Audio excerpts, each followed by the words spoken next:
Let's recite the verse second.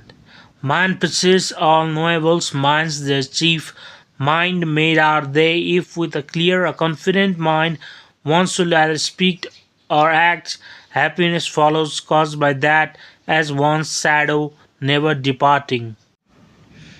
It means happiness follows the doer of good as the shadow that leaves not the person.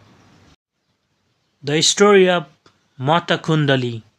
While residing at the Jetavana monastery in Savatthi, the Buddha spoke this verse with reference to Mattakundali, a young Brahmin.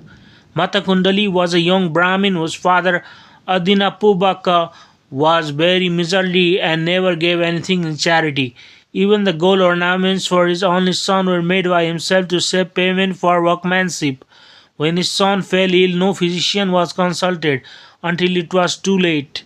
When he realized that his son was dying, he had the youth carried outside on the veranda so that people coming to his house would not see his possessions.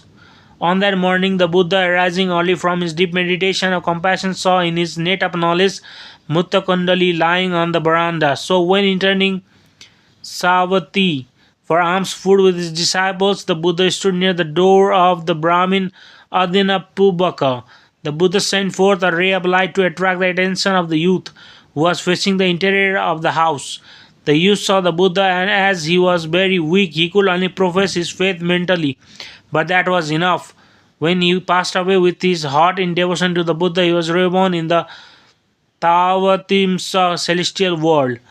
From his celestial abode, the young Mattakundali, seeing his father mourning over him at the cemetery, appeared to the old man in the likeness of his old self.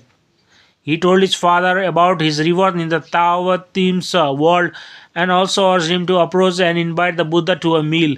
At the house of Adinnapubbaka, the question of whether one could or could not be reborn in a celestial world simply by mental professing profound faith in the Buddha without giving in charity or observing the moral precepts was brought up. So the Buddha invited Mattakundali to appear in person. Mattakundali then appeared in the celestial ornaments and told them about his rebirth in the Tavatimsa realm. Only then the listeners become convinced that the son of the Brahmin Adinnapubbaka, by simply devoting his mind to the Buddha, had attained much glory.